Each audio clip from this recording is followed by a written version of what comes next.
Thank you all very much for coming. Thanks for that introduction. Thanks to Red Mace Seattle for having us. I can only see bright lights. I have no idea. When I walked up here, I could tell that there were people, but now I have no idea if I'm talking to an empty room. So thank you all very much. I'm very excited to be moderating this discussion. My name is Dan Berger. I teach at the Bothell campus of the University of Washington and do a lot of work around policing and prisons and abolitionist social movements. And I'm mostly going to moderate and let the brilliance of my co-panelists guide us through the discussion. I've asked them to say kind of a few words opening, and I'll ask them a few questions, and then we'll have time for Q&A.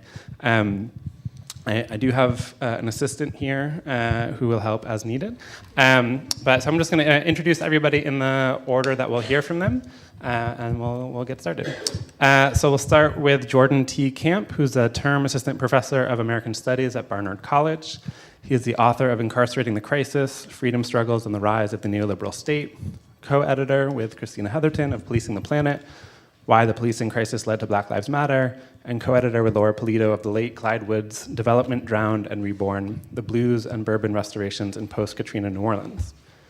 His work also appears or is forthcoming in American Quarterly, Eurozine, Jacobin, Calfu, Race and Class, and Social Justice, as well as a number of edited volumes. Next, we'll hear from Angelica Chazaro, who's an assistant professor of law at the University of Washington School of Law, where she teaches classes on critical race theory, immigration policy, poverty law, and public interest law. She is the co-editor and translator and a contributor to the Jailhouse Lawyer's Manual, and author of the articles Challenging the Criminal Alien Paradigm in the UCLA Law Review, and Beyond Respectability, Challenging the Harms of Illegality in the Harvard Journal on Legislation, among many others, as well as the author of a number of op-eds on immigrant rights and prison abolition. She is an organizer with the No New Youth Jail Coalition and the Northwest Detention Center Resistance. Next, we'll hear from Christina Heatherton, who's an American Studies scholar and a historian of anti-racist social movements, who is currently an assistant professor of American Studies at Barnard College, completing her first authored book, The Color Line and the Class Struggle, The Mexican Revolution, Internationalism, and the American Century, which was forthcoming from the University of California Press. And with Jordan, she co-edited Policing the Planet and Freedom Now, Struggles for the Human Right to Housing in LA and Beyond. And her work appears in a number of other journals and anthologies as well. Finally, we'll hear from Dean Spade, an associate professor at Seattle University School of Law. In 2002, Dean founded the Sylvia Rivera Law Project, a nonprofit law collective that provides free legal services to transgender, intersex, and gender nonconforming people who are low income and/or people of color. Dean's book, Normal Life, Administrative Violence, Critical Trans Politics, and the Limits of Law was published in 2015 by Duke University Press. Okay, I wanted to say one thing before we start, or maybe two things. So there's a lot to say around sort of political economy of police and prisons. There's a lot that is often said wrong about the political economy of policing and prisons. So I think this is a topic that is among the most, policing and prisons is among the most significant factors of understanding the American political economy in the last 5 decades. And one where conversations, even conversations among the left or within the left, are often derailed, whether it's focusing more on the kind of massness of mass incarceration instead of the incarcerationness, or being led by down a number of kind of false roads. So I wanted to flag, not only is today a really lovely day, not only is today Mother's Day, and happy Mother's Day to all of you who are choosing to spend it here with us.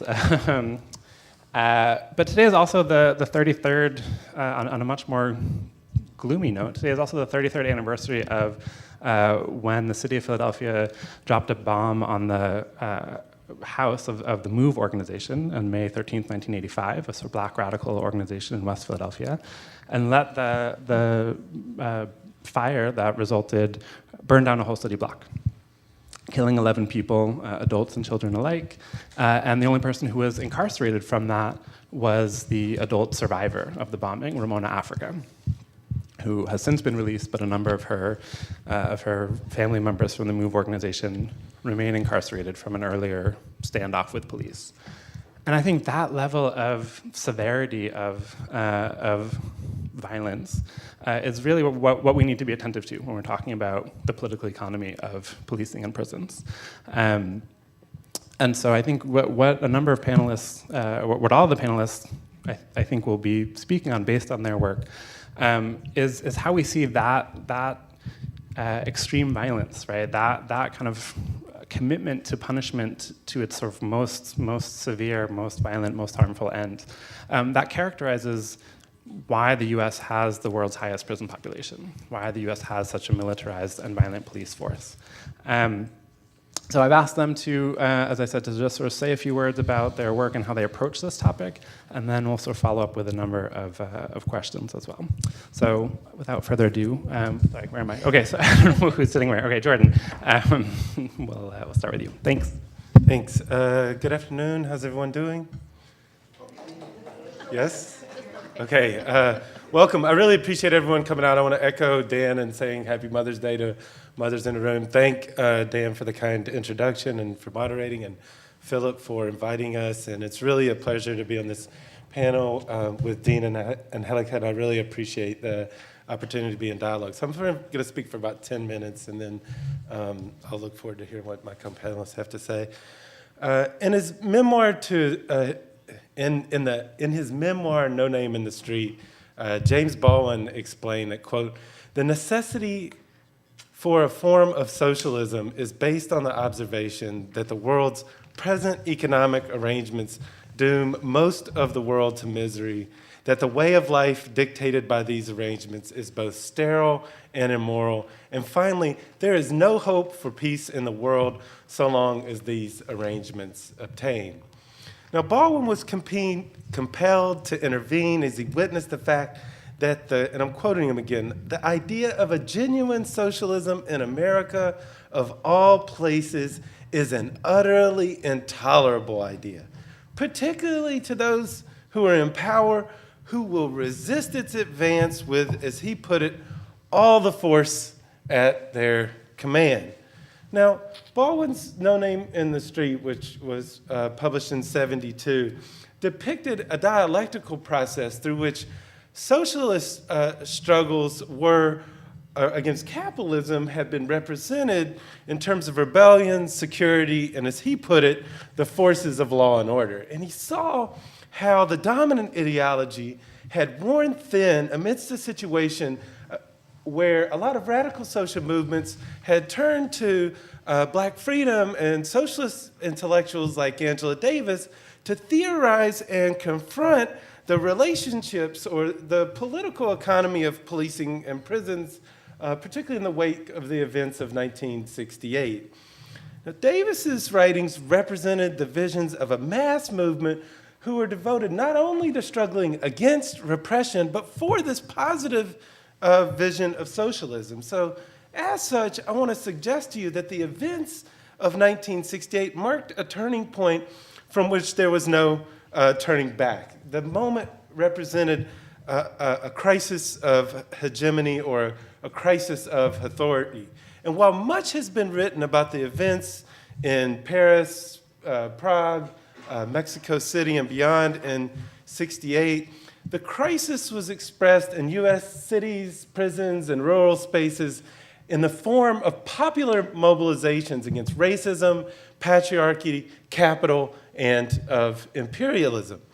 Now, black freedom, radical labor, anti-war, gay and lesbian, women's, and socialist movements focused attention to shifting the material conditions at home and abroad. And I think that it was in this context that, how many people have read Stuart Hall and his colleagues' kind of classic collaborative Marxist work called Policing the Crisis? I see one person, Shandan, of course. Glad to see you here. Well, they depict the events of 1968 as an act of collective will, the breaks and ruptures stemming from the rapid expansion in the ideology, culture, and civil structures of a new kind of capitalism. And so this is what they mean by a kind of crisis of hegemony, a ruptural moment where previously separate forces merge into an unpredictable kind of unity, right? And they were trying to theorize a situation where the depths of the crisis made it impossible for the state to manage the situation politically without an escalation in the use of force and in state violence. And it famously shows, and I can't recommend it more highly, they actually did a 35th anniversary edition of the text a few years ago that you should buy while it's still in print. The ways in which consent to a concentration of coercive state power had been won through race. And so they famously oblige us or challenge us, I think, to do a policing the crisis of now, to do what they call an analysis of moral panics around things like race and crime and put it at the center of it in terms so that we can now have an analysis of the present moment. And this is something that I've tried to take up in my own work. Dan mentioned this book, Incarcerating the Crisis, clearly is in resonance with policing the crisis. And what I want to say in the next few minutes, kind of drawing on some of this work, is that the 50th anniversary of the events of 1968 provide an opportunity for us to reconsider how capital and the state's response to this crisis gave rise to the moment that we still live in, right? And that while much attention has been focused on Chile in 1973 as the origins of neoliberalism, that if we look at the response to the events of 1968 in the US, in particular, a kind of counterinsurgent response to the socialist struggles in North America, we can better understand a kind of neoliberal turn in US and global capitalism. Because it was in this precise historical context where the ruling class lost its ability to be able to govern through popular legitimacy, right, through consent. And in this book called If They Come in the Morning that Angela Davis edited, do you know this book as well? I'm going to talk about a bunch of books people don't know. They argued that it was in this moment that the capitalist state became increasingly relying on coercive measures as part of what they called, following Herbert Marcuse, a kind of preventative counter-revolution against the socialist struggles of the society. And they used this concept to try to describe and explain why it was that tens of thousands of black, brown, and poor people increasingly filled the jails and prisons. They observed while tens of thousands more were under surveillance by the police, by the FBI, by military, and so on. And of course, they were pitting these interventions in the wake of Davis's own arrest and incarceration in a clear use of confinement as a counterinsurgent tactic. So in reflecting on this experience in the forward to this edition, Davis and Apteker observed that this preventative counter-revolution had arisen out of an acute and general crisis of the social order. And I argue that these words provided a kind of radical challenge to the consolidation of a more authoritarian state in the aftermath of these events. And they encouraged audiences to resist and interpret the ways in which racism was catalyzing consent to coercive resolutions of the crisis of the state at this juncture. But they also invite readers to engage in a revolutionary and democratic struggle to expose the prison system as an appendage of the capitalist state and to demand the abolition of the system in the present form, a struggle that's ongoing, right? And many of the people at this table have actively participated in for some time. So in doing so, I think they articulate a strategy for building alliances in resistance to racism, prisons, and war, and to repression in the prison system. A half century later, and in the midst of another kind of crisis, I think they point to some of the unfinished business of these kind of alliances in the present moment, and suggest the possibilities for building alliances among poor, black, brown, indigenous, queer, and trans communities, people with disabilities, migrants, working people, and order to challenge what's I would call a kind of neoliberal carceral state. I'll say two last things in my last, minute and a half.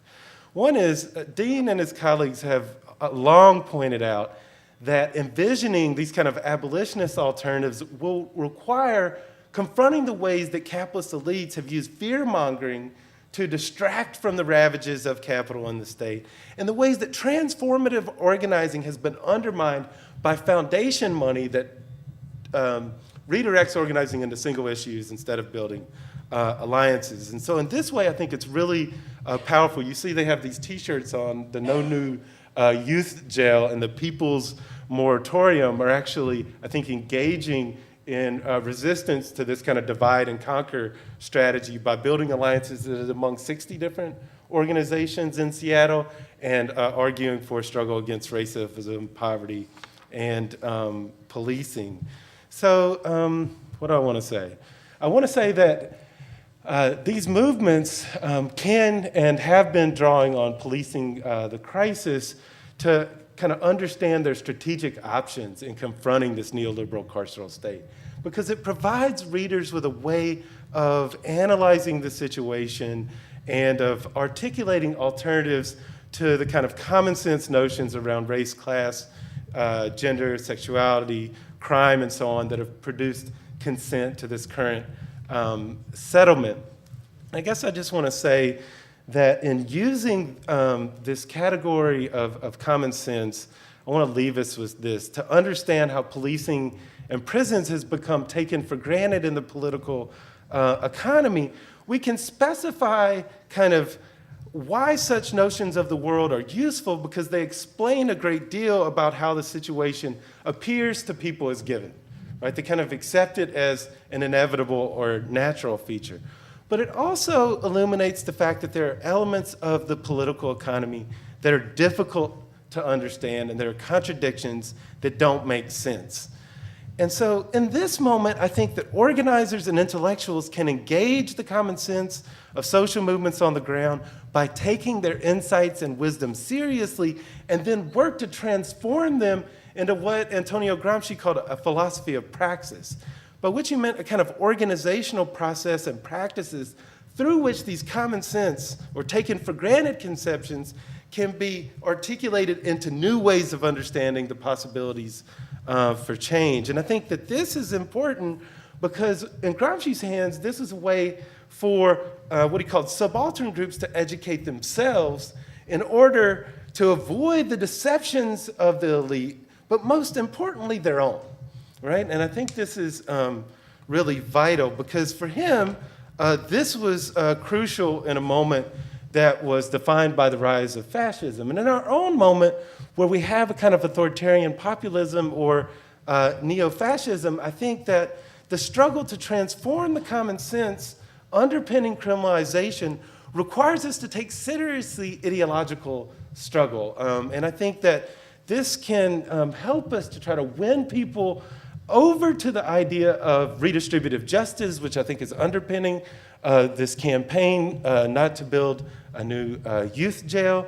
And it also points to the possibility of building alliances among anti-racist, feminist, queer, ecological, and prison abolition movements to confront austerity economics and authoritarian politics. But as to come back to Hall, there's no guarantees that these kind of, I think, socialist ideas will prevail over other ideas, but rather they have to be linked to ongoing organization and struggle. So what I'm trying to say is that I believe that these struggles to confront the political economy of policing and prisons can draw on a language of socialism to challenge this kind of neoliberal victory, because while there may be no guarantees, I think this moment is ripe for kind of making a leap. So thanks.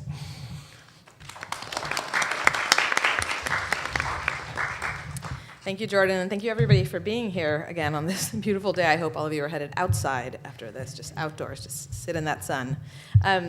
Thank you, Dan, for the introduction. So apart from teaching at the University of Washington School of Law now, my background before that was providing immigration legal services. And so I speak as somebody who's organizing with the Northwest Detention Center Resistance Movement and the No New Youth Jail Movement, but also somebody with that background in sort of the day-to-day slog through doing deportation defense, which has become more relevant at this time.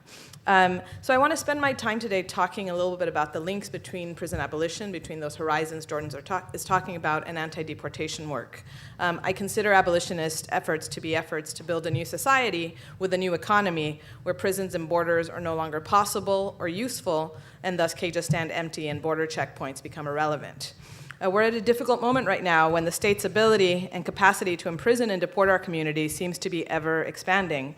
There are millions of people in the US, people who are not born here, whom the federal government already has in their crosshairs. And so when we're talking about James Baldwin, talking about folks doomed to misery, I think about the folks doomed to the misery of constant fear of deportation or of actually being picked up at some point and being deported and banished.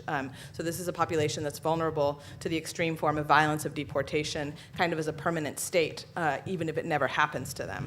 And to give you a little bit more a breakdown of what we're talking about there are 670,000 people with current pending deportation cases. So they're already in the process of having to go back to immigration court over and over again. Presumably, ICE won't seek to arrest or deport them until the deportation proceedings are complete, but they exist in this constant state of insecurity.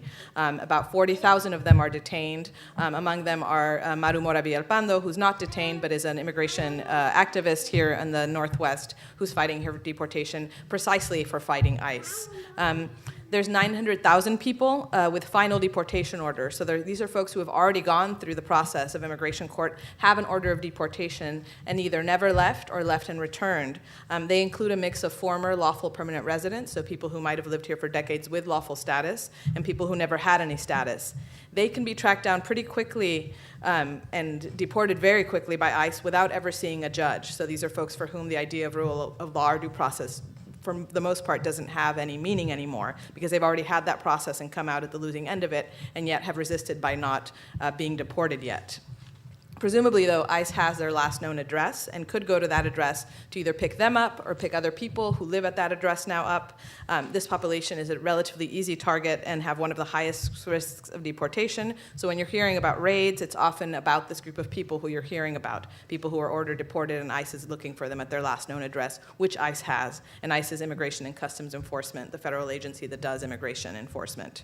There's also close to 1 million people between the DACA recipients, actually it's just over 1 million, so the youth who have DACA, and then the people who have temporary protected status, who are people from certain countries, who've had this sort of like temporary liminal status for many years, and the Trump administration has either revoked or is seeking to revoke all of that status for those folks. And so again, these are people who the immigration enforcement machine already has their personal information and the information of their family members and where they've worked, et cetera, as part of those applications. And while it would be politically unpopular to go after them en masse, they're still a population that will live with this constant fear because they've turned over their documentation to the government in return for this, what's now turned out to be a very temporary status.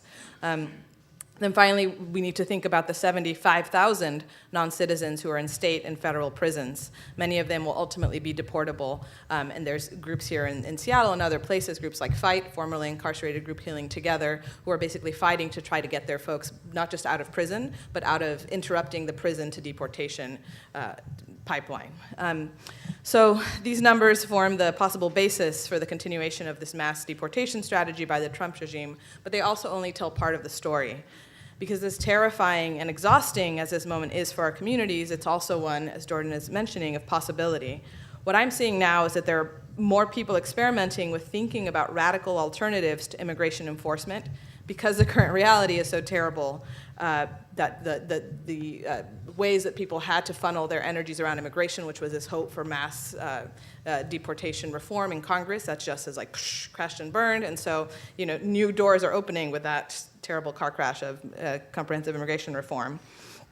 For most of the people I just listed, there is no relief to be found within the law. Even if the laws change, they would likely be the ones to be left out. So deportation is their only horizon unless there is a radical change. And I think because of this, there has been a recent mini explosion of the idea of abolishing Immigration and Customs Enforcement, the agency, in the past few months. So one recent article in The Nation, "It's Time to Abolish ICE," it was called, tracked all the groups and congressional candidates that are coming forward and coalescing in the demand to defund ICE. Even the Washington Post, and here's where I nearly fainted, published an op-ed that was titled, "Yes, abolish ICE," calling ICE abolition the new litmus test for candidates for public office. So while the public nature of this demand is new, it has its roots in the abolitionist demands that emerged in the Obama years when Obama was being cast as the deporter-in-chief from the Not One More deportation movement and others. In the Obama years, ICE put forward reforms and had stated priorities to guide detention and enforcement operations, although on the ground what we saw was officers still mostly carrying out the violence that they wanted to carry out and ignoring the directions from the top. Much of our work then was about exposing the limits of the liberal reforms and the realities on the ground and drawing attention to the space between them and shaming administration that had some shame about that distinction between those two. We've lost the possibility of shaming the current administration because they're shameless, and so that, in fact, has, again, offered new openings. What we have gained is an emerging consensus about ICE as a toxic, out of control, unaccountable, and acceptably violent actor.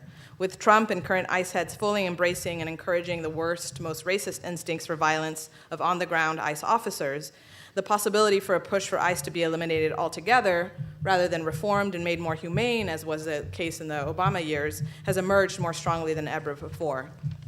This is in line with a broader Not One More abolitionist stance on deportation, which calls for ending the use of deportation as an option in responding to the social and economic crisis of migration.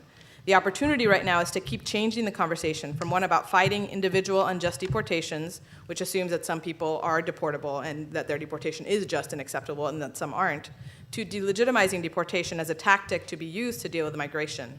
So the question then becomes, how do we actually do this? I think that one question that can guide our strategy in this time is, what is that question? I know, what is it? Does a win in this area improve the management of deportation, or does this get us closer to ending deportation altogether?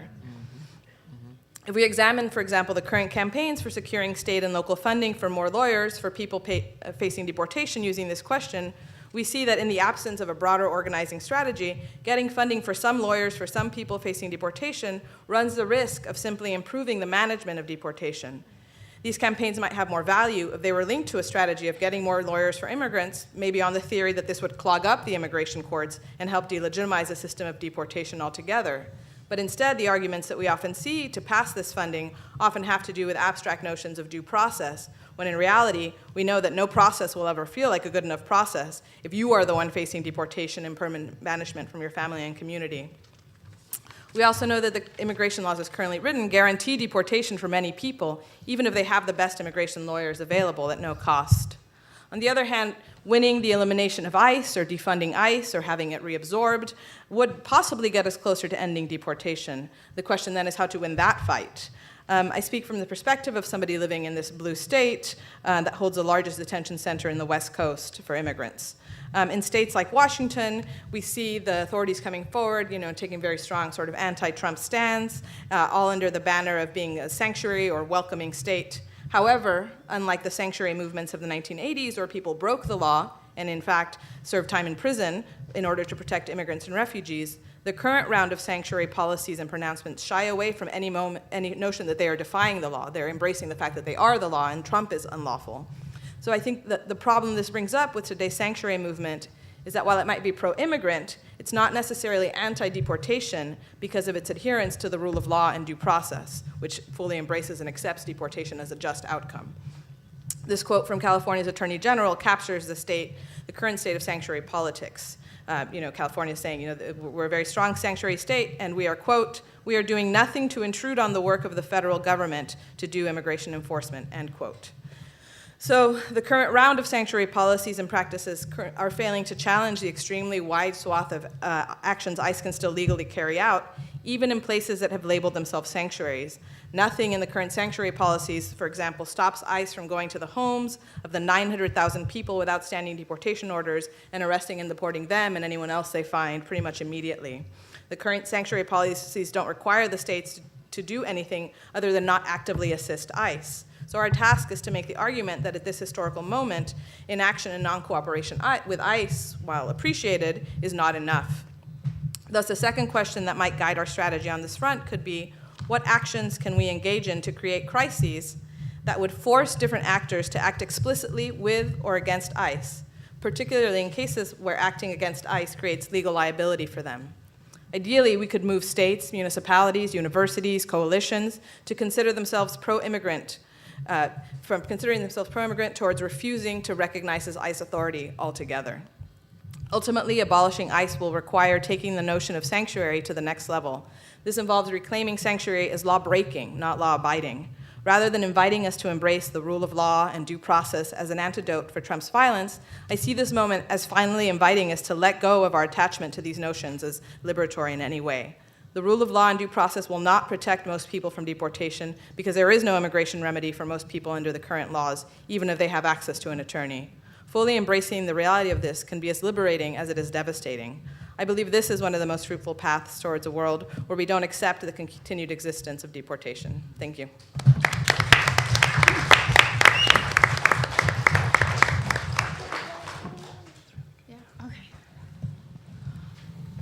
Okay. Can you all hear me? Yes. Okay, great. I'm not going to add to the apologies for making you all sit inside a dark room on this beautiful sunny day, because I really think somebody should apologize for me for having to sit in this dark room. I came all the way from New York. I was promised sunshine. I hope I get it. Anyway, sorry. Thank you. Accountability. So my name is Christina, and I recognize some of your sadistic faces from Friday, so nice to see some of you again. It's been really nice to be in Seattle, and I'm really delighted to be on this panel. I'm delighted to be a part of these Red May events. I think there's some really interesting and important, essential conversations being facilitated here, and I'm really excited to be a part of this conversation on Capitol and the carceral state. I want to repeat something I said Friday, so pretend to be surprised, but I think left theory is only relevant to the degree that it offers a grounded analysis of the immediate material situation in an effort to change it, right? The point of left theory isn't to analyze the world, it is to change the world. And I'm going to repeat that I think one concrete goal of this month-long event should be for everyone who's been a part of Red May to join the No Youth Jail Coalition in their 6-year campaign to stop the King County from building a new 233 million youth jail. So reach out to the organizers, they're here, get involved, stop this jail. What I want to do, I kind of took a very literal approach to this panel. It's called Capitol and the Carceral State, so I want to talk about Capitol and the carceral state. First, I just want to describe what a carceral state is and why an analysis of Capitol is useful for thinking about carceral state. And I hope my comments will resonate with some of the earlier comments in terms of thinking about how we've gotten to this place where there are so many disparate populations sharing of constant fear of removal, and where we're really positioned at this moment where we're trying to strategize when the carceral and deportation state, I think, really produces a horizon of possibility. So I'm going to try to keep my comments a little short because I think there's a really important conversation that I hope we can get to. So let me just start off. What is a carceral state? Actually, does anybody know what the carceral state is? Even if you were raising your hand, I couldn't see you because the lights are so bright. So let me just give you a kind of rough and dirty definition. And this is somewhat drawing on Ruthie and Craig Gilmore's definition of the state. So a state is a territorial bound set of specialized institutional capacities whose functions are not determined in advance. State capacities can, in other words, states can do many things. We all know this. States can fix roads. They can build schools. They can provide medical services. They can provide housing. They can build militaries. The capacity itself is not determined in advance. A carceral state then describes a state whose capacities are disproportionately oriented towards punitive functions such as policing, prisons, deportation, and permanent warfare.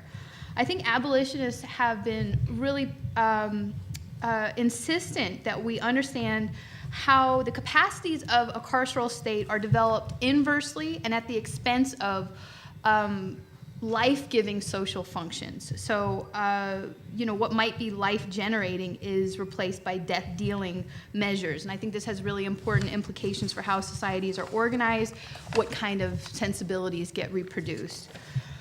So one way I often describe it is with this. This is getting embarrassing now because I think I've been doing this for a couple months. But there's this hypothetical art project that one day I will have the time, resources, and peace of mind to be able to do. If I don't, you're welcome to take this. But this is the art project. It would be a series of refrigerator doors over time. And this is because when I was growing up, I remember that my mom always had an index card on the refrigerator door that was full of phone numbers of people who could be called if something happened. So this, here are numbers of neighbors who could help you if you got locked out, aunts and uncles, fictive kins who could help you, give you a ride if something uncomfortable happened, et cetera, et cetera.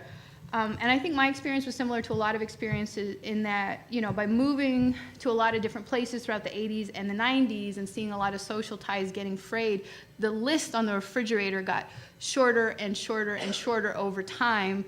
And so in the art, hypothetical art project, there would be in the final slot, the refrigerator with one number that people could call if anything uncomfortable happened. And what number would that be? 911, exactly. So, a lot of my work is motivated by the fact that policing and prisons have become the catch-all solution to our social problems. And every single day we get a new manifestation of this relationship. Just this past, I know. This past week alone, we saw a white graduate student at Yale call the police on a black graduate student who was taking a nap in the student lounge while she was finishing a final paper. In Oakland, I just heard a white woman call the police on a group of black friends who were grilling at the park.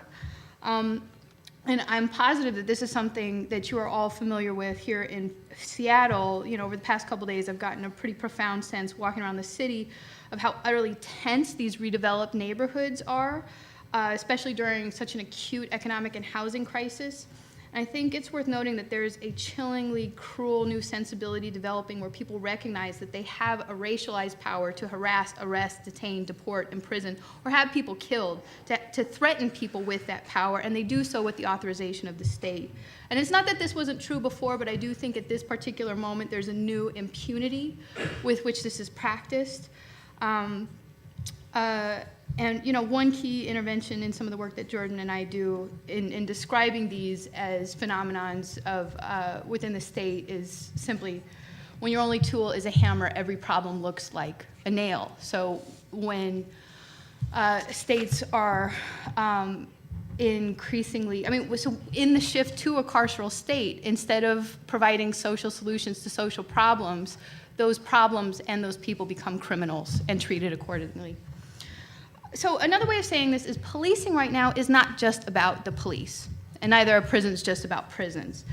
The presiding model of policing has really altered the very world that we live in. It has changed the way we move through and inhabit cities. It's cultivated atmospheres of fear and distrust. It has chilled political energy, and it has soaked up resources in place of social programs, so that in many cities the police effectively function as, and here's a list, an incomplete list, but the police function as mental health facilitators, school disciplinarians, public housing managers, guards against park trespassing, et cetera, et cetera.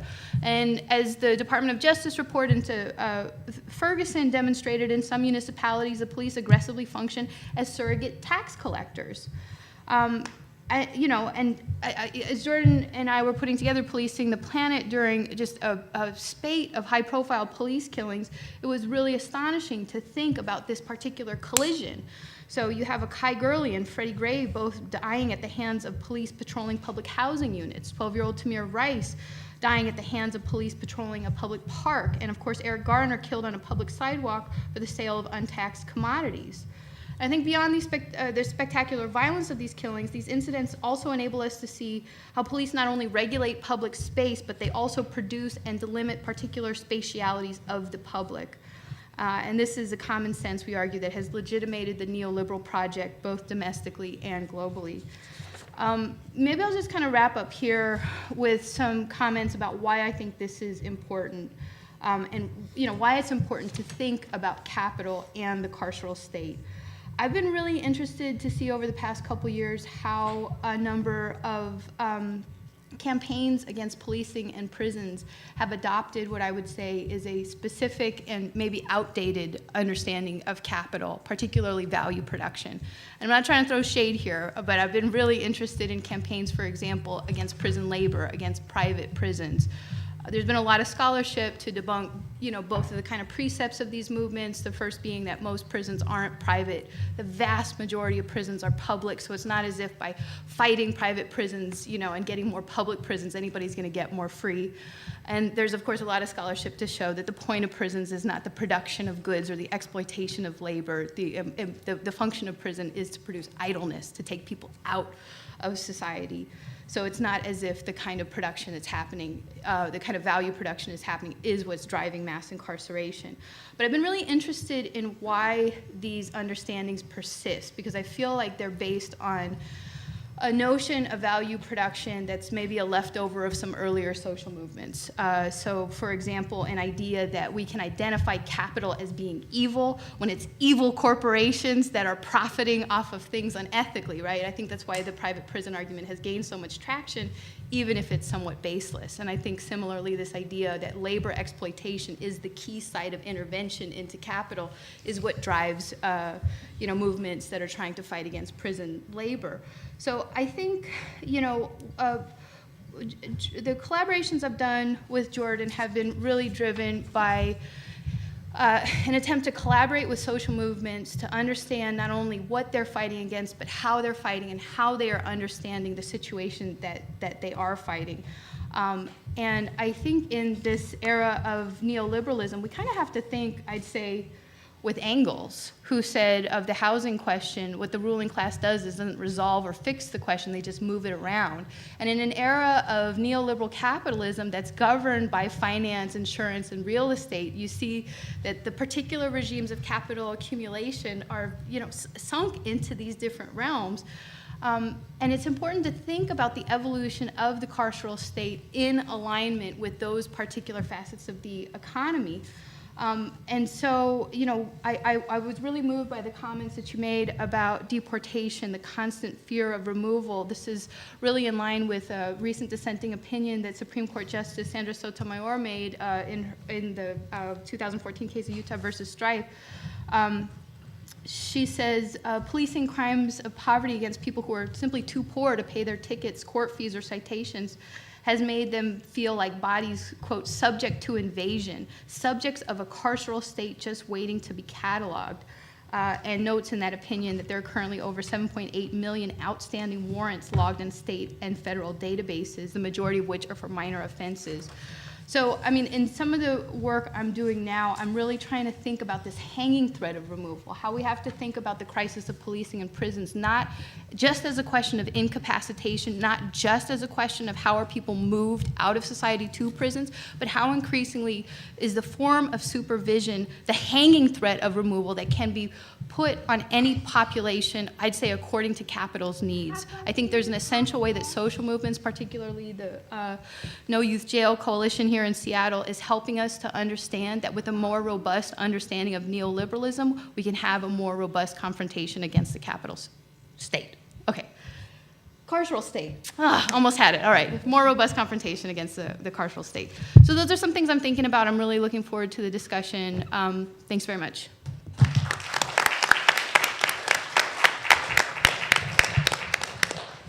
Will you remind me of time, Dan? I have no. Sounds cool.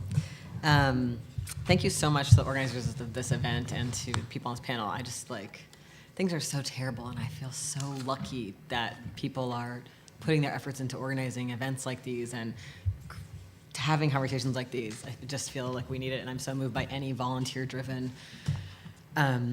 infrastructure of this size as Red May. So I'm just really feeling a lot of gratitude.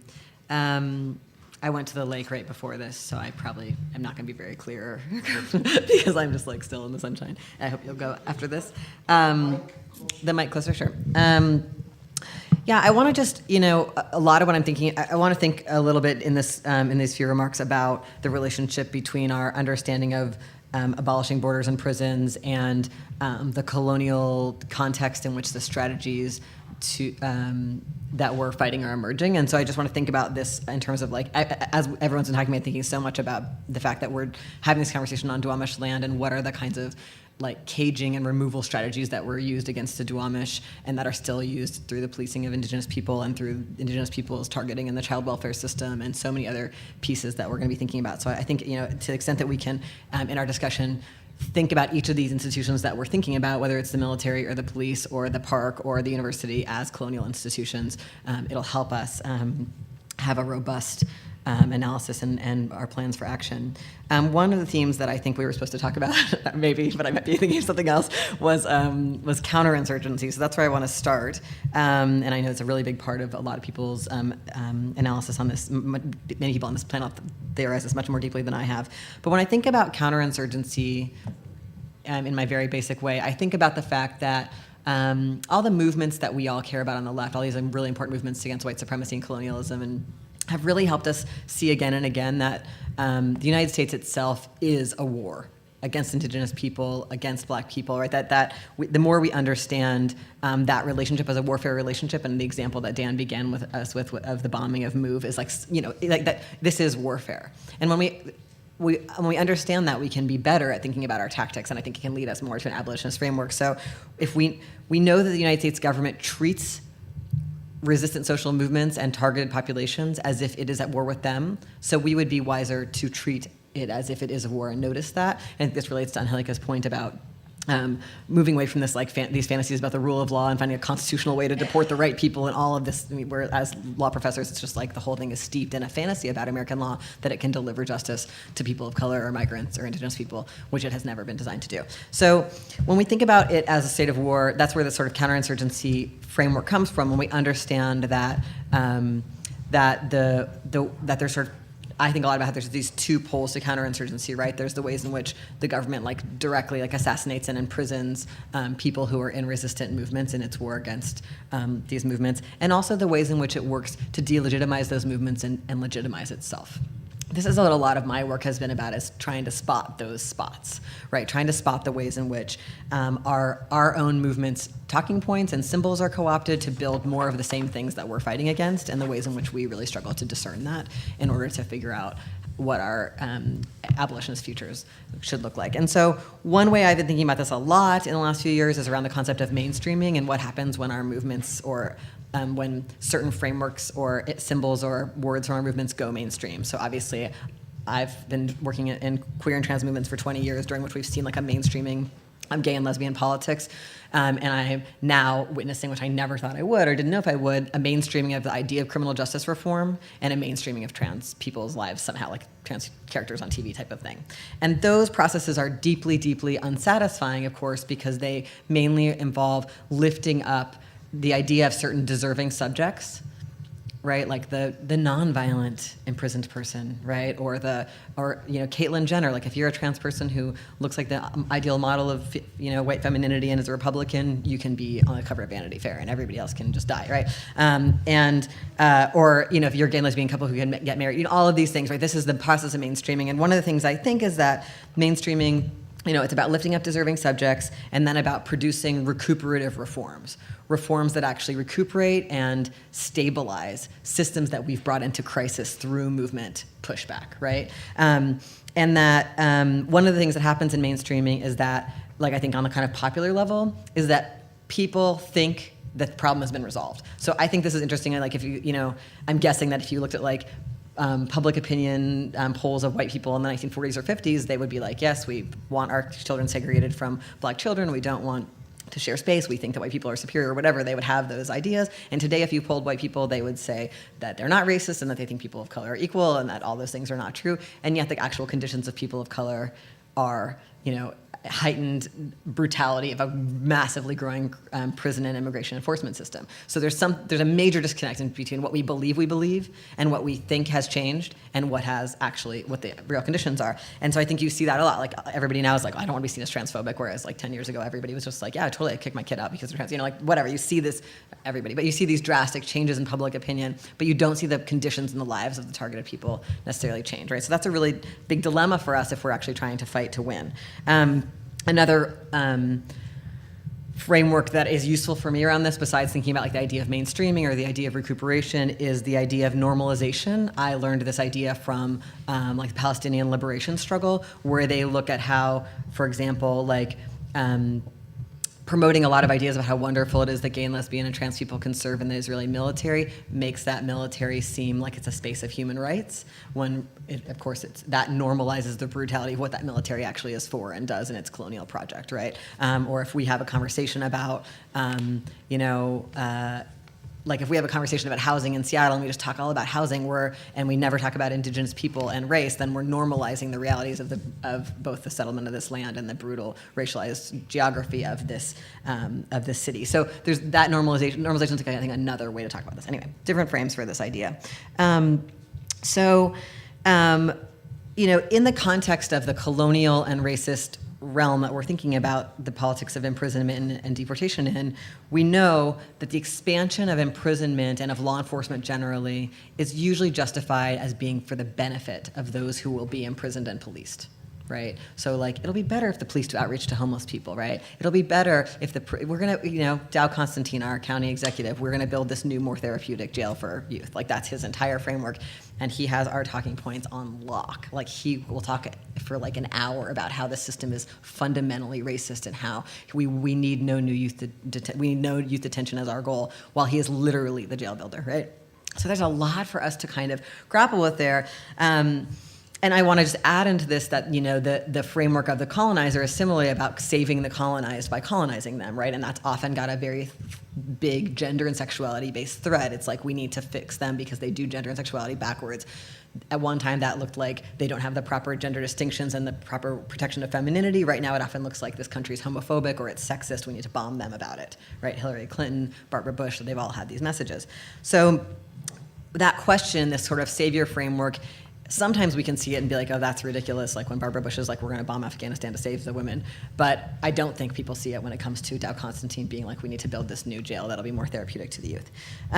It's really complicated because and I think moving to Seattle has been like mind-blowing for me, because this is a much more sophisticated strategy here than in anywhere else I've lived, because every single politician here promotes themselves as progressive and anti-racist and blah, blah, blah, while they have the exact same politics as pretty much every other jurisdiction I've ever lived in. I think 73% of the King County budget goes to public safety, i.e. jailing people, cops, right? So like, it's the same deal, right? I loved what you said, it's the death dealing, not the life generating, right? When we know that we need other stuff like housing. So you see this in the King County Prosecutor's Office. They really intensely frame themselves as, you would think if you listen to their presentations at my law school that all they do is like save women and like be nice to kittens and stuff. In reality, the King County Jail downtown, which should also be the target of our work, is full of poor people serving time for misdemeanors, just like every other major city jail, that to clean this place up and make it look like playground for the rich. Part of this, I think, relates to Angelica's point about like the way that the Trumpism produces this really low bar where everybody gets to look progressive, so that you get these like empty, sanctuary.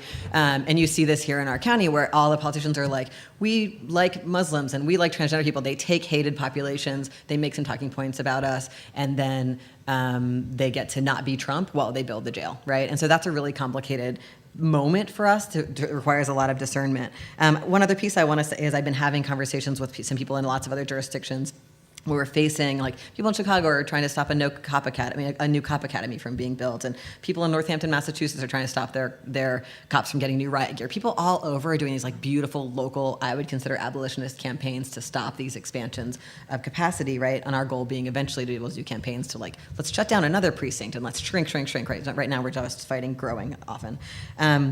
In Tequila, there's a new fight to stop a new police station that I hope people are tuning into, and needs definitely more energy and support from all of us in this whole county. But one of the dilemmas is just the thing that Jordan mentioned initially. I just recently learned that the Annie Casey Foundation, as I understand it, I learned this from word of mouth from another activist, they did a study where they found the 5 worst youth incarcerating states that had the worst conditions, and what they found was bad is that they had these really big youth prisons that are really messed up. And so then they're funding people locally to push for them to build small 24-bed and less youth prisons.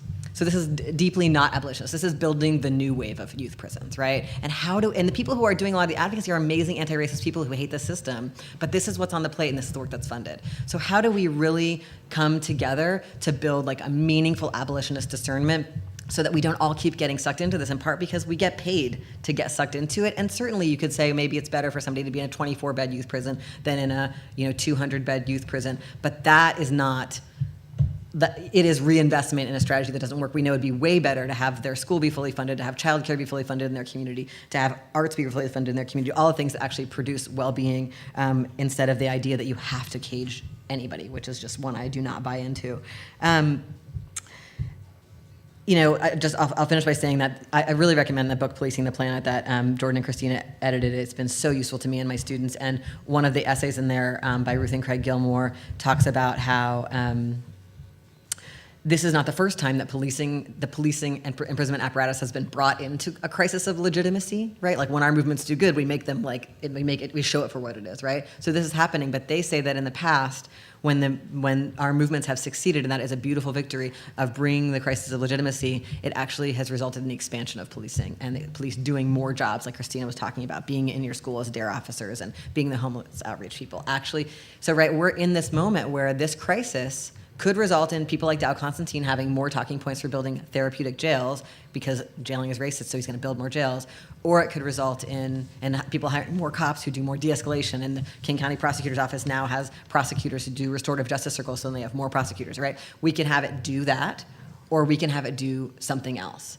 And that really requires significant discernment and deep, deep, deep organizing that I think we don't fully have right now, and we need a lot more people doing and a lot more abolitionist analysis and methods of accountability between each other as we debate whether something is moving towards our goal of not caging people or not. Because of course it's hard to tell. Like that's not like an easy discernment. It's easy to tell that building a jail is wrong, but there's a lot more fine-tunedness in here. I mean, King County now, like, one of the things it's done is try to put all people who do alternatives to incarceration onto its payroll. That's like one of the ways it's tried to silence the critique of the youth jail. And it's a really complicated thing for people inside our anti-youth jail movement. So we need to really have a lot of like shared deep study and debate to even get closer to the kind of discernment that we have to deploy to not have this moment just expand the systems that we can see in crisis, and we see the mainstreaming of that concern in a way that's really, I think, often made to like dull us and put us to sleep and tell us like, don't worry, Dow's got it, the King County prosecutors got it, they've got the talking points, they're taking care of it, you don't need to worry about it, which I think is kind of the message right now.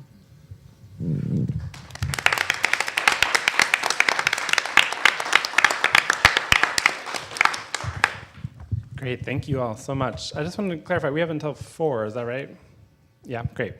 So I want to say just a couple of things that I saw across and ask one or two questions for anyone on the panel to answer or refuse as they see fit, and then open it up to all of you. I really deeply, deeply appreciated everyone's comments, and I think they point to a number of sort of key lessons, right? That when we're talking about the political economy of policing and prisons, we're talking about the capitalist state. And I think oftentimes, these conversations around political economy, as Christina was sort of gesturing to with this phrase, the problem of leftover strategies, that I really appreciate. There's this idea, right, that if we're talking about political economy, obviously we're talking about economics, and so people don't know how to make sense of the state and what the state does and how the state operates, and the deep abiding, not only the deep abiding violence of the state, but the deep abiding commitment to violence on the part of the state. And I think, when I talk with my students, I teach classes on mass incarceration, and I really try to disabuse them of these notions that Christina was laying out around that it's all private prisons or it's all prison labor. It's my most didactic moment of teaching. I put up a slide that says it's not all private prisons, and I make them repeat, it's not all private prisons. And then we do something with better pedagogy. But I think what's so what occurred to me, right, in talking about that with my students, is that we expect that capitalists are going to be capitalists, right? That we expect that corporations are always going to look for ways to extract profit, and so in some ways it lets us off the hook, right? If we can sort of blame things on whatever company may have at one time used prison labor, whether they're using it now or not, right? Or if we can blame sort of private prison company without thinking about how that company only exists because they contract with the state, and the state gives them the space and allows them to operate and allows them to function, right? And so in some ways it sort of lets us off the hook when we think about it, when we really sort of interrogate, right, the sort of political economy of policing and prisons. What we're interrogating is the state and how the state operates, or at least how the sort of punitive apparatus of the state operates. And I think that's scarier for a lot of people, right? That it's sort of easier in a lot of ways to be sort of feel like you can have some sort of solace in the United States, right? or feel like you have some solace in the state, right? That the law will protect you, as Dina and Angelica were saying, when we know, in fact, that's not the case. And so I think that is really important to sort of think through the kind of strategy and the options, right, moving forward in this conversation. And I think it is the kind of thing that we've seen in a number of the very exciting social movements that Angelica was laying out, sort of emerging in the last few years, and that Jordan was sort of referencing, thinking through the 60s and 70s. And so one thing that I wanted also just to sort of call into the space of our discussion is that not only is today Mother's Day, but it's the second annual national bailout campaign that a number of grassroots organizers from around the country have been doing, specifically to bail out Black women who are in jail, who would not otherwise be able to be with their families on Mother's Day because they can't afford bail. And if we think about it through the kind of standard, problem of private prisons or prison labor, or if we think about it even through the kind of standard critique of mass incarceration as the US locking up so many people, over 80% of whom are at least considered to be male, this doesn't rate. Right? This doesn't show up at all. And yet this has been one of the most kind of, I would argue, right, one of the most kind of significant and exciting national campaigns that is making a concrete difference in people's lives, and is pointing to, right, the exact, or is evidencing, right, the exact kind of discernment that Dean was talking about. And so so I think it's significant, right, that this is focused on incarcerated women and in fact, right, incarcerated mothers specifically. And I think it speaks to the larger significance of a kind of feminist politics of abolition, of a sort of anti-carcerality that I think we can sort of find in a lot of ways. And so I'm wondering if anyone wants to speak a little bit more on the role of feminism specifically in intervening in or shaping the political economy of prisons and jails and the abolitionist or other kinds of resistance to it. And the other question, since you're all taking studious notes, is specifically what can people do to be involved locally? So we have swag about the No Youth Jail. We've all encouraged you to be involved in different ways, but actually would love if Dina and Angelica, if you could sort of lay out specific things, both around the No Youth Jail coalition and or Northwest Detention Center or the campaign in Tukwila or other things. And then the last thing that I'll say, and I'll turn over to the panel, and then I'll turn over to all of you. If anyone is interested, I have a few copies of this sort of short booklet called Looking at the U.S. White Working Class Historically, which is an attempt to analyze the sort of political economy of racial formation. Doesn't directly bear on police and prisons, except that its author is David Gilbert, who is a political prisoner who's been incarcerated in New York for close to 40 years, and remains, I would say, sort of one of the most studious and involved people that I know in or out of prison. So, so I'm delighted to sort of have these here. They're $5. If anyone is interested, you can see me after. Thanks. Whoever wants to go first. I'll just do the easy part of things you can do, because that's like, yeah. So this coming Friday the 18th is Dow Constantine's annual fundraiser and party for people who are filing to run for office, and there's going to be a protest outside that. It's at the Westin, and it's at lunchtime. So we're going to be there starting around 11 a.m. The Westin Hotel downtown, and I can tell you more personally if you want to be involved, but that would be a great thing to come to, or we just want to turn out a lot of people. Also, we are looking for organizational endorsements for the People's Moratorium of any kind of organization, like small organizations, student orgs, anything. So if you are part of an organization that you think would want to endorse, let me come talk to me. I'll email you the endorsement form. We're gathering those. And the endorsement would be to endorse a people's moratorium, which is the ask for the county to pause construction to allow for a redesign and repurposing of the current space away from youth incarceration and towards meeting basic human needs. And that's it. So Yeah. sign Yes. on. So sign on. Everyone in your group doesn't have to be an abolitionist yet to be against the continued building of this facility. One other thing I just want to say, we're also doing a lot of organizing with lots of different constituencies. So like if you are part of a people of faith community that you think would want to do an event outside the youth jail, we're trying to bring more and more people into the struggle by bringing more and more kinds of attention to this in different ways in different parts of the city. And if you want to connect to the people in Tukwila, you can give me your email address and I will introduce you to the people who are doing the organizing in Tukwila. I think they'd love more support. And I just want to share one other thing that I'm working on that I'd love more people to be involved in. As some of you may have noticed, there's like a pretty robust conversation about trans military service happening because of Trump's ban and everything.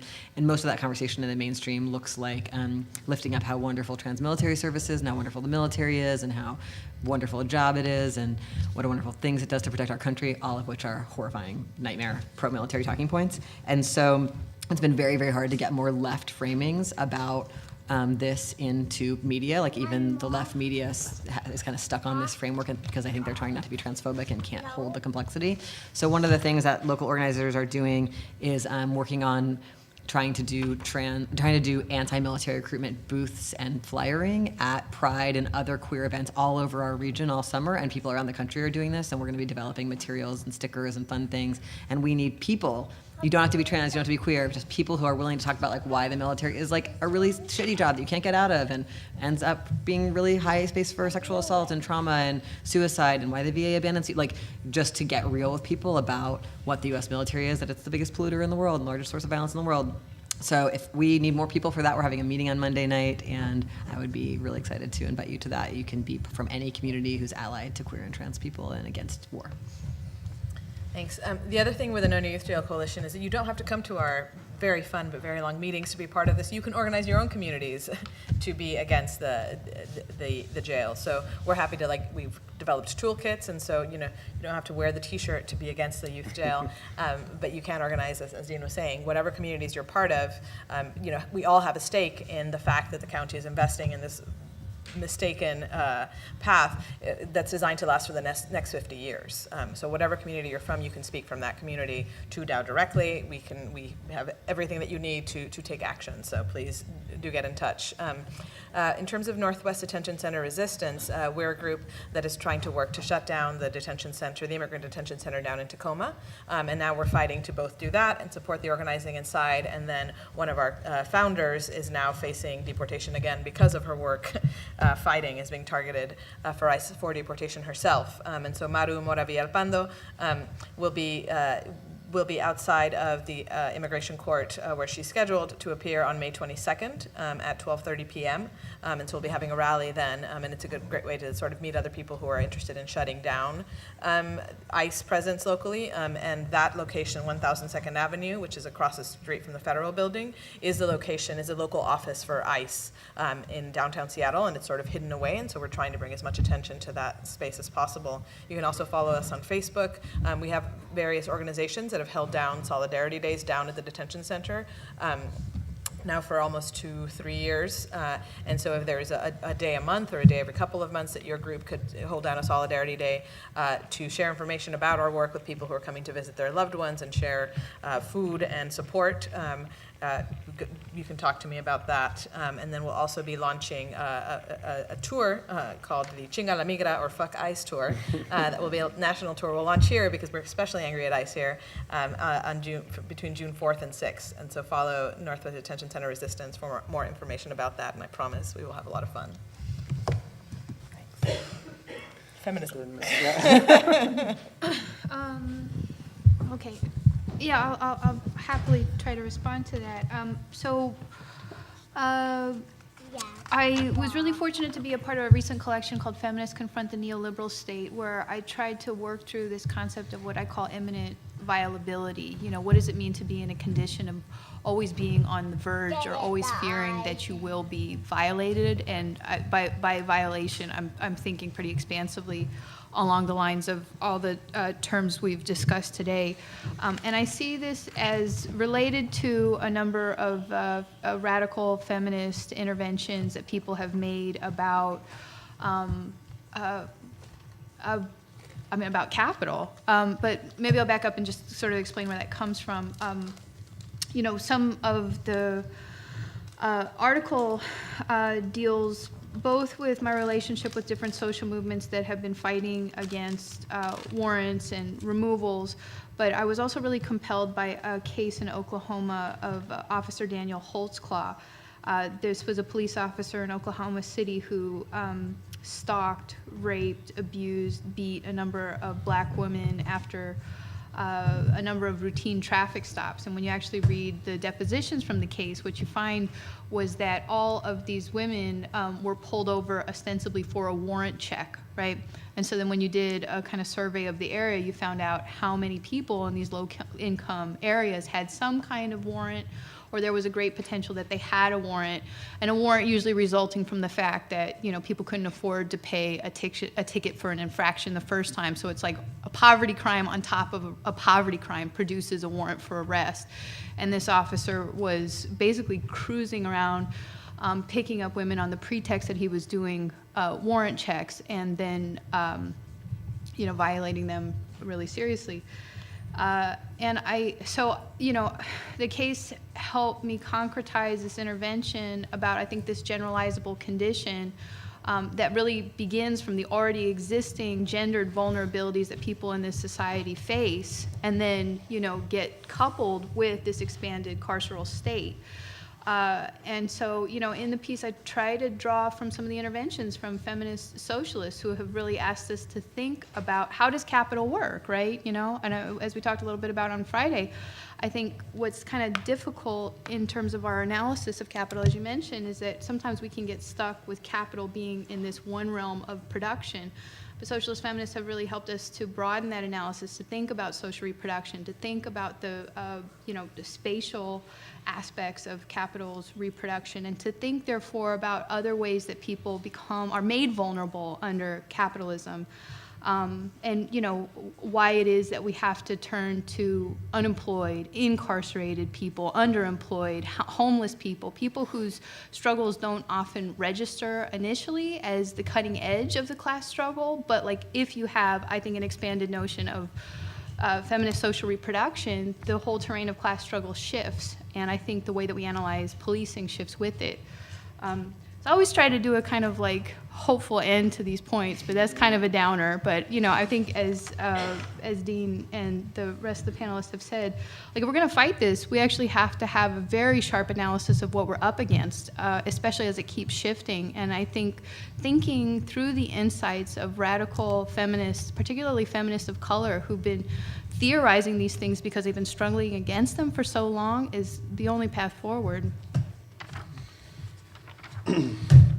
Yeah, so I will take this question about how radical feminism can help us think to it and defer to the local campaigns, to you all, obviously. But I think people read Beth Ritchie's work. Ritchie's got this concept of kind of gendered criminalization, and she's basically trying to think about how gendered criminalization is a way that under neoliberalism, right, as we've seen disinvestment, right, in strategic areas of the economy, education, healthcare, and so on, that what gendered criminalization does is it traps the deleterious consequences of that disinvestment in spaces occupied overwhelmingly by black women, but not exclusively. That's her focus. I think it could be extended to migrant workers and so on. I think that's a useful way to think about the political economy of policing and prisons and the ways that gendered criminalization naturalizes what Ruth Wilson Gilmore describes as organized abandonment, right? The ways that capital withdraws from those areas that are less profitable, right, and tries to move into other areas. So that's one way. Another way is, as Dean said, I think feminist scholars and activists have really encouraged us to move away from this idea of innocent victims, right? So one thing that we know is that, Michelle Alexander, that's what you think of now when you think about prisons, right? And she kind of says, well, prison expansion is about the drug war, and so on. And this is, I think, a way in which the idea of innocent victims hinders our ability to develop a more sophisticated understanding about the drivers of policing in prisons, right? Because, Marie Gottschall demonstrates through analysis of the evidence that even if you, released all the people locked up on drug crimes tomorrow, you'd still have the largest carceral regime on the planet. So then we kind of have to ask ourselves, why is that, right? So Vicky Law writes really, I think, important stuff about the criminalization of women in particular, right? And one of the stunning things that she's written is that 30% of the women locked up, people correct me if I'm wrong, are there on violent crimes, right? So if we're serious about abolishing prisons, then we have to also say, what about people who actually have been criminalized for crimes they committed, right? And, there's some tough cases, right? And a lot of these cases have to do with domestic violence and people getting beaten and harassed through intimate violence and then defending themselves and so on. So we have to think through those cases, and the kind of drug war doesn't help us in that respect. And then finally, I think, to echo Christina's intervention, particularly feminist geographers have offered us some important insights about social reproduction, but the social wage, right? And this concept, I think, is very helpful for describing how, cuts in those social programs create particular vulnerabilities, right, for working class women of color in particular, because all those cuts in social programs, it resonates with what Richie's talking about, but it describes how it's not as if that labor ceases when those cuts happen. It's still required. It just creates extra burden for you to reproduce life itself, right? So that vulnerability exposes one to the most, repressive aspects of a state. The only things left is to lock you up. And that becomes, I'm sure we've all seen this, right? When people experience poverty, unemployment, they've been abandoned, there's surplus in the political economy, they also have problems, right? Problems with drug addiction, problems with trying to find legal work, so they're in an informal economy and so on. And this has to do with these cuts in the social wage. And so, how do we confront this? Well, sometimes the problem is very close to the solution when you start looking at things dialectically. It's good at Red May for us to think as dialecticians and so on.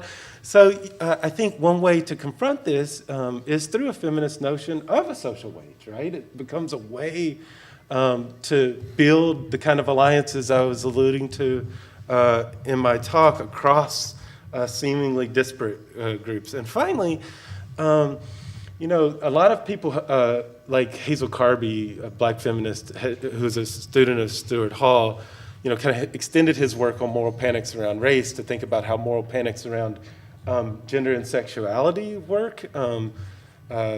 She wrote a really great essay called Policing the Black Woman's Body in Urban Context. I think that can be mobilized today to think about the Trump era. Moral panics about gender and sexuality are actually essential, right? This guy appeals to the most base, right, forms of heteropatriarchy and racism and nationalism to legitimate, right, this what my colleague Rachel Buff calls the deportation terror, right? And that deportation terror depends on these moral panics, by which I mean, kind of things that are about the moral decline of the family and so on, or, the presence of illegality, or, the purported threats to safety and security represented by sex workers and all the rest of it, right? We're getting saturated with this all the time.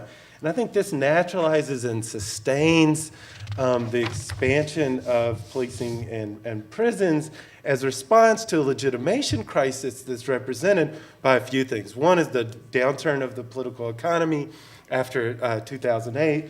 Two, the political dynamics are the loss of the U.S.'s, the war in Iraq, their beat, right, there, and that's a legitimacy crisis, and then this circulation of revolts from Baltimore to Ferguson to Standing Rock, in which the leadership of those movements have been anti-racist, feminist, anti-imperialist, and so on. So there's, a dialectic there. And so, capital reproduces itself. Capital as a social relation reproduces itself through such panics. It depends on the kind of fear-mongering I was giving to, Dean's work in order to naturalize its reproduction. So there's a kind of integral way in which gender is at the very heart of capital as a social relation, and therefore radical feminism is critical to its undoing. But the last thing I'll say, I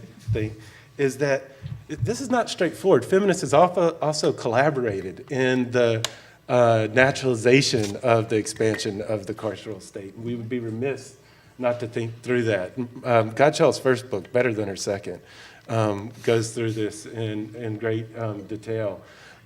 So that's something we have to talk about, I think, about the kind of cover that anti-racists and feminists have offered for, the nastiest elements of the capitalist state.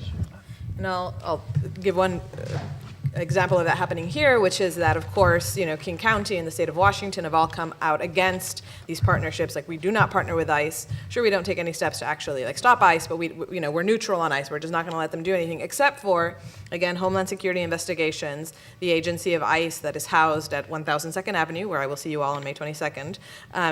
They have these task forces that with local law enforcement, that local law enforcement refuse to get off of, even though it's partnering with ICE, and that is the anti-trafficking task force, which goes to what Jordan's alluding to, which is all about sort of protecting femininity at all costs, and also anti-gang task forces, which are all about demonizing men of color. And so you see how even locally, in the quote-unquote most progressive or blue or anti-Trump states, still there's an inability to imagine not being part of this, because there isn't, or at least the invitation from feminists of color or radical feminists hasn't permeated there yet. There isn't a cost to staying part of these task forces. And so what we're trying to do is raise the cost of continuing to be part of these toxic partnerships.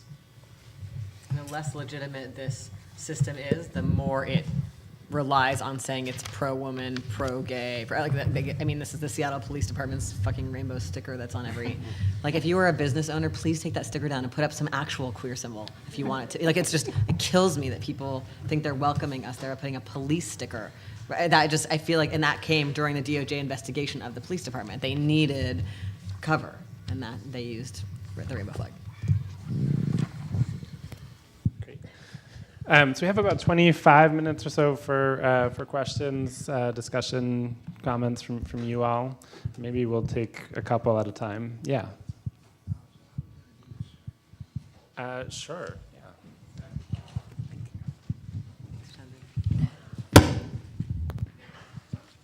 I'm not going to ask you to give you my, I'll take your seat or anything. But thank you very much. This is a fabulous presentation on this beautiful sunny. Forget it. The mission of the No Youth Jail I just looked up, and it's. I think it's pertinent here. I have a tremor, so it keeps shaking. So just ignore me. My tremor. Just focus on the tremor. Don't listen to what I have to say. In alignment with youth, parents, children, families, prisoners, those whose voices are loud and those who are silenced, united in the belief that we must shift our country's, our county's approach of fixing broken youth to fixing broken education and juvenile justice systems. We seek to redirect funding away from the mass incarceration of youth of color and towards community-based prevention, intervention of youth of color, and towards community-based prevention, intervention, and diversion services and programs. Only then will we truly invested in the future of our youth. Now, My feeling is, along with what you have all said, and especially what your last comments, Jordan, is that that's not going to cut it. That there's a problem with that mission statement. And I understand that mission statements aren't the last word in an organization. However, the problem is that we've been taught that if you're poor, you're dangerous. If you're a person of color, you're dangerous. If you're, and if you say that there's not going to be any youth, we shouldn't have any youth jail, well, the question becomes in the minds of a number of people who are fairly well off in our society, well, what are we going to do with these people? If you don't put them in youth jail, you're going to let them out in the street? That doesn't make any sense. So the question becomes, well, we need to put our money in affordable housing, better education, better health care, etc. But the problem with that is we've already been taught that none of that really ever works. And that is all baloney in the end, that people know that, well, are you going to put more money into schools? That's not going to do anything. You even go to charter schools, it doesn't do anything. And so if we put more money into health care, okay, but there's still going to be criminals. So what I'm getting at is the only thing that makes sense is to take a leap and say that we need to talk about overthrowing a system that involves unequal distribution of material wealth, unequal distribution of education, et cetera, and completely abolish that system. Now, that might be too much for people to swallow, but it's the only thing that will work. Capital is not going to, any reform of capitalism is not going to work. And I know that might sound ideological, but I think the way people are seeing it now is that it's not convincing. So I prefer in these things to take like 2 or 3 questions at a time, just to sort of maximize the Q&A space. But also we can't see. So if you have the ability to come to the front towards the mic, that would help us. Thank you. So also thank you. This was a great discussion. My question is, and Christina addressed it a little bit, that there aren't really that many private prisons, but there are a lot of. There's a whole industry that's associated with prisons, right? You have the companies that provide the food. You have, the companies that provide the electronic anklets that people get to wear when they're released. So, how do you connect that and address that?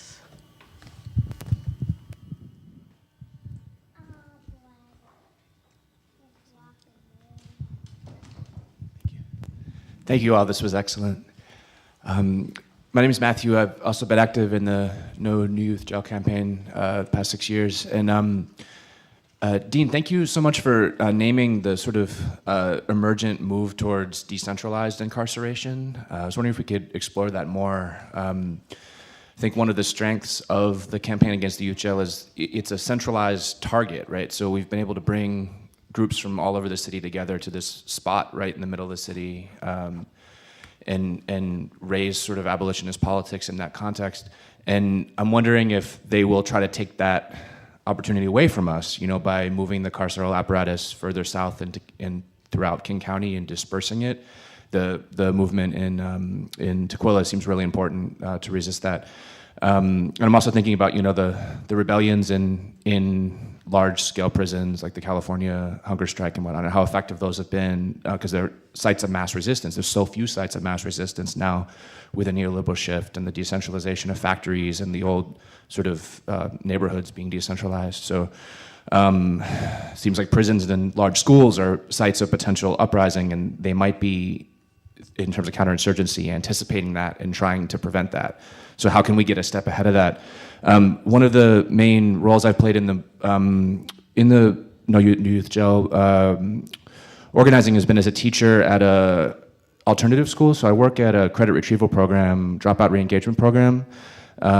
We work mostly with South King County youth and try to help them graduate, folks who've fallen behind on credits and whatnot, a lot of whom are in and out of juvie, many of whom are on probation, have POs. There's an incredible pressure on us to use the POs as a disciplinary measure, to call someone's PO if they're quote unquote acting up, and we don't. We resist that in every way we can. We try not to call the police by any means possible. So there's pressure on us to play a role as part of a decentralized system of incarceration. And our school is part of a larger consortium. The state law 1418 was passed, which allows money from school districts to follow students when they drop out and go into alternative programs to help them graduate. And I think it's important to look at those programs. It sounds like a lot of the other programs are sort of online career readiness programs. I'm not 100% sure about this, but it sounds like we're one of the few that has sort of in-person instruction. And I think it's important to look at that in terms of the discussion about private and public and sort of social reproduction and warehousing and labor and all this. It seems like maybe the prisons might not be the site of labor exploitation. They're maybe sort of stalling revolt and part of sort of reproducing society. But I'm wondering how much these POs and sort of alternative school systems are functioning to sort of put people into the workforce within certain racialized and gendered tiers and sort of prevent labor revolts and that sort of thing among youth.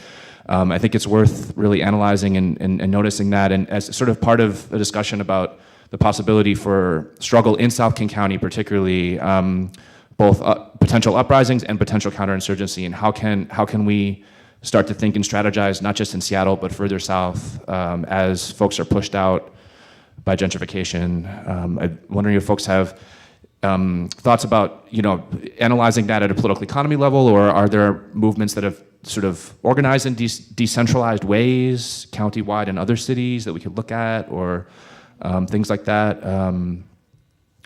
I know many people talked about Ferguson being sort of a suburban post-gentrification rebellion, and I'm wondering, is Ferguson comparable to, say, Kent or Federal Way or Tukwila? Like, could we see a Ferguson in King County?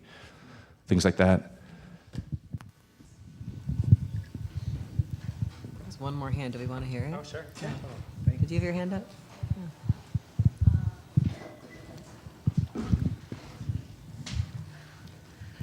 Thank you so much for this panel. It's really inspiring and amazing. I have two questions, and one was, this is a really great panel. There was a couple weeks ago the 50th anniversary of the Black Panthers, and there's a lot of echoes in this panel, especially your turn to, talking about how a lot of our movements have been put on the payroll of King County, and how that really changes the landscape of struggle, and also your call for law breaking.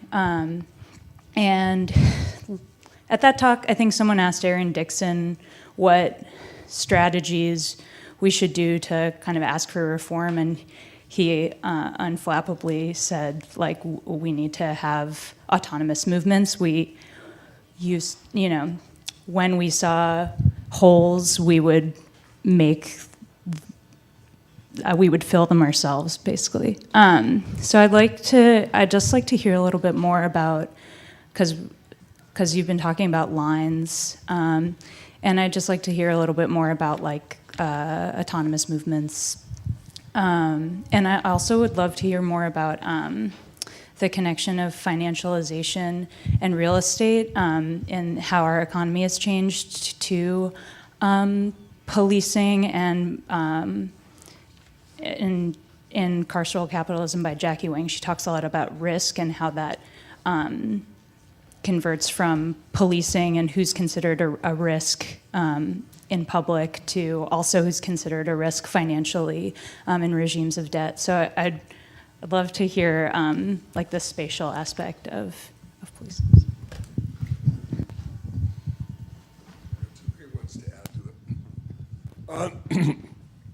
Two questions. One, all of you have been assigned the task of organizing a conference called Against the Rule of Law around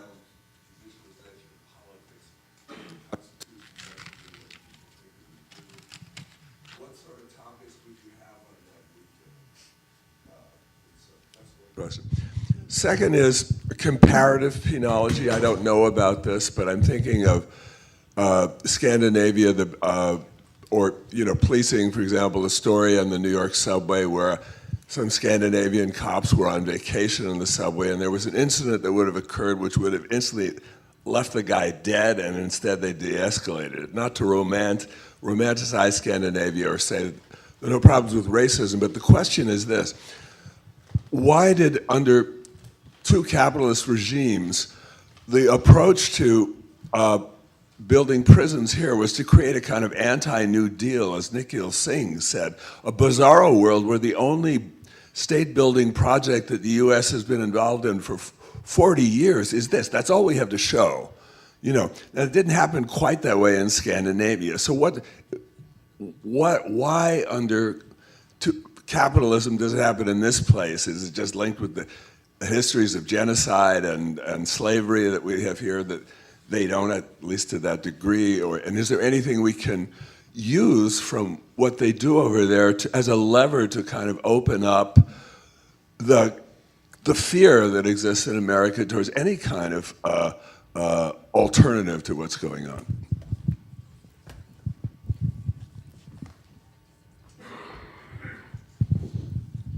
And now Dan's going to answer all these Yes, go down. I would be happy to. I love those questions. I'll just say a couple of things around them. I mean, I think oftentimes just to sort of connect the first comment and question with the last, I think oftentimes those of us who are involved in abolitionist work are confronted on the one hand with this idea that abolition is a sort of pipe dream, pie in the sky, totally unfeasible thing, and then not really on the other hand, at the same time presented with we just need to be more like Scandinavia. And I think there are lots of reasons why the U.S. is different from Scandinavia, and obviously the differences are not just around prisons, but around the whole idea of social welfare and what the role of the state is. Legal scholar James Q. Whitman wrote a whole sort of book comparing the U.S. Sort of ideas of the state and what the state is supposed to do in the U.S. sort of constitution as compared to Britain, Germany, and France. And sort of part of his argument sort of totally and foolishly ignores race and colonization, but usefully argues that in Europe there's this idea that the state should provide for people, but in the U.S. it is the states, from the beginning and within kind of settlement, even though he's not framing it in these colonial terms, the idea was that the state is really there to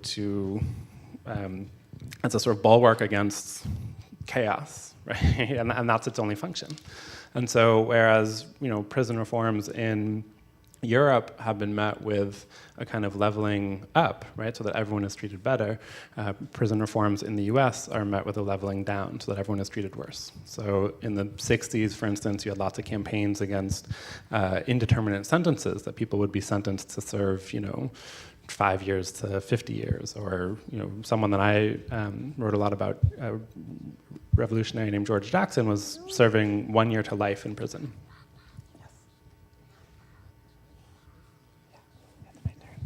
And so lots of people were organizing against those indeterminate sentences, and so the response was, okay, we'll do determinate sentences, and then instead of doing 1 year to life, people will get life. Right? Instead of doing 5 to 50, people are going to get 50. Right? So there's a kind of leveling down and a kind of maximizing of punishment. And that doesn't happen in Western Europe, and certainly not in Scandinavia. Even in Canada, I just saw a couple days ago, someone was, a school shooter was sentenced to life in prison for which he must serve at least 10 years, right? And compared to the US, where the ratcheting up of life in prison sentences has meant life in prison sentences.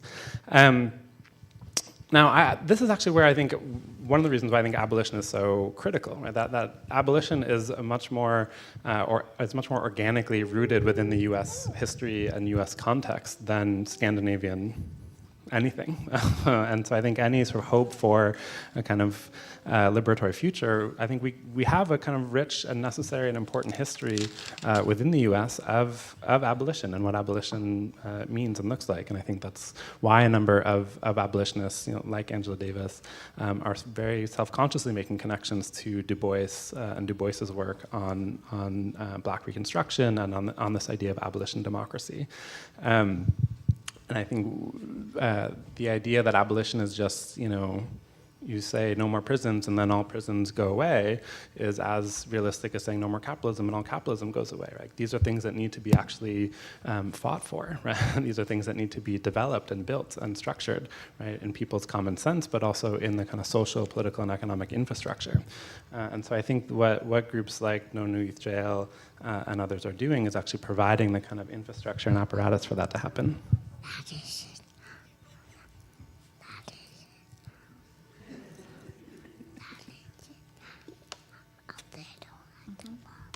That's a lot. Okay, you're right. I'm done. Thank you.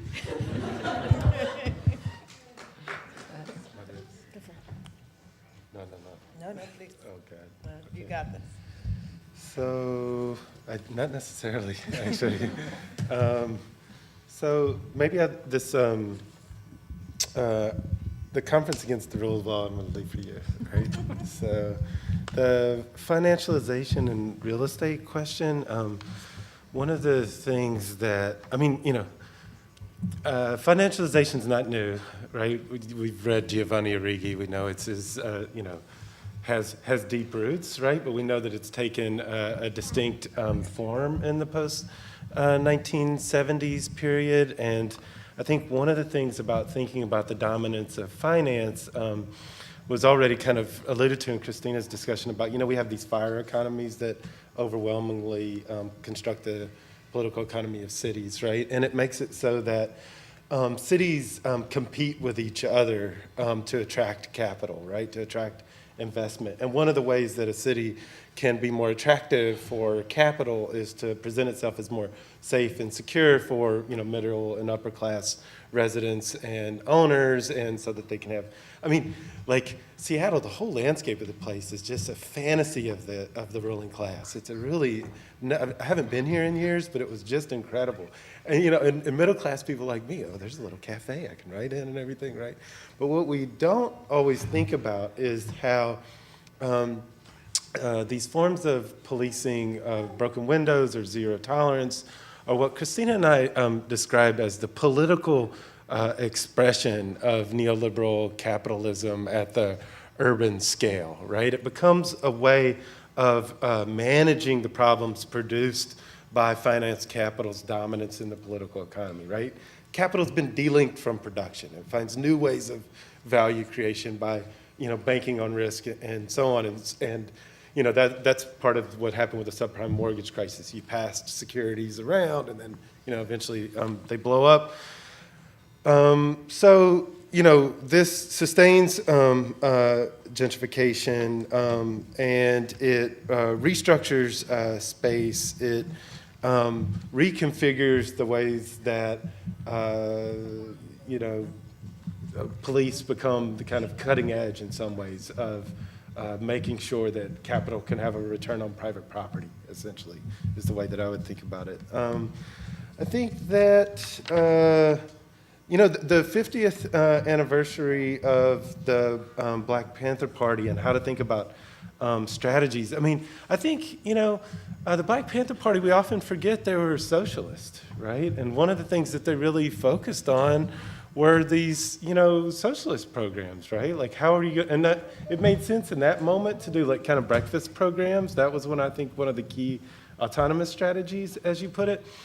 But I also think that was in a context where there weren't breakfast programs in schools, and it was in the context of a very specific political economy. So doing something like that now, I don't know how that's much different than what like a church would do or a school would do, and that's no critique of what they did in that moment. So what I don't want to do with that is to let capital and the stake off the stick that it should be skewered on, I think, right? Like, I think we need to make demands on the state and learn from the freedom movement's, I think, strategic insights about how to gain access to that wealth, because, like Christina said, there's nothing inevitable about the capacities of a state, right? It could be organized in a different direction. Anarchists will disagree with me about this and so on, and we can fight this out, but I'm gonna hold that line. So, And then to quote someone else that I'll also make my anarchist friends mad at me about, to respond to the question about leaps, I've recently been reading Vladimir Lenin, yeah? And in his Letters from Afar on 1917, because we were reflecting on the 100th anniversary last year, he was thinking about how in a moment of an imperialist world war, how that was bound with the class struggles that were unfolding in 1917, right?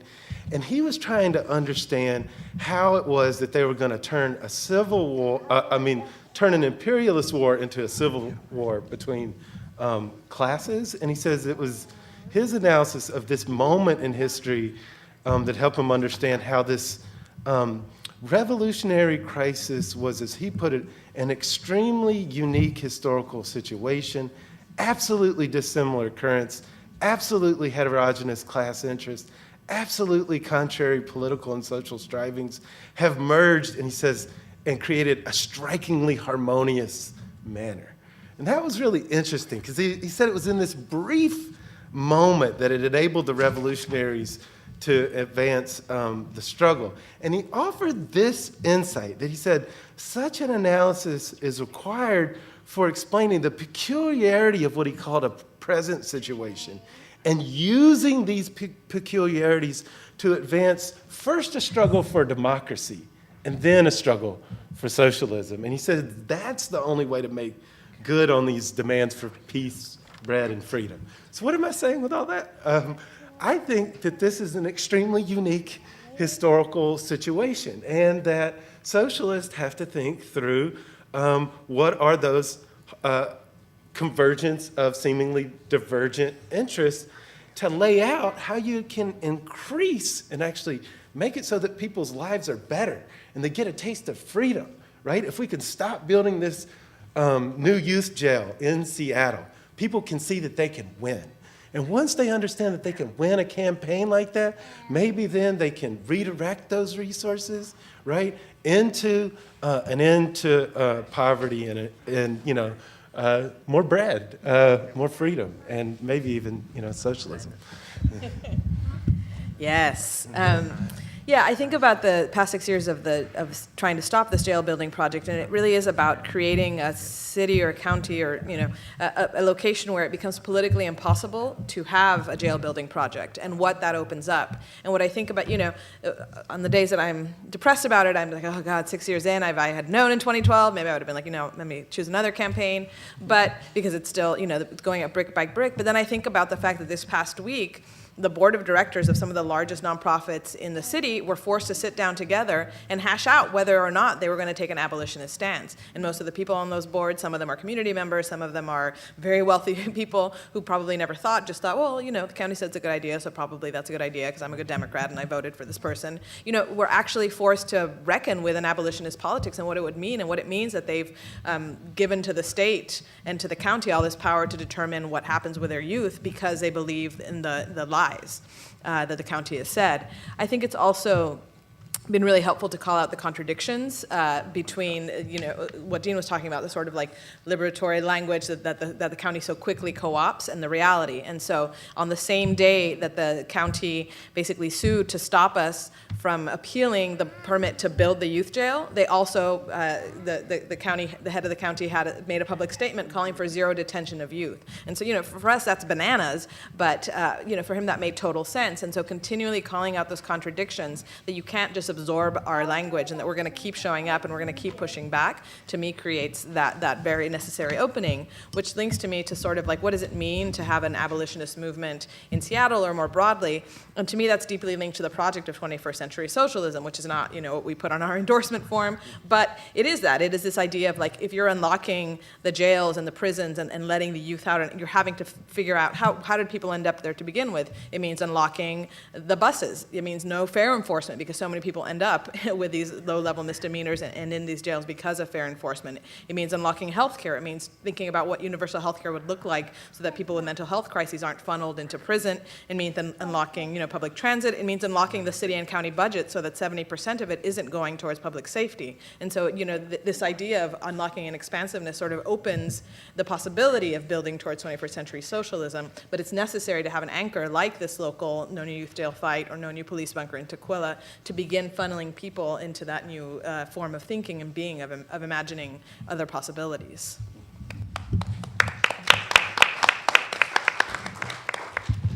I'm applauding because that answer was so strong, and also that it is 4 o'clock. If people want to say another sentence, that's great, but otherwise we'll be around for informal conversation, and thank you all so much for coming.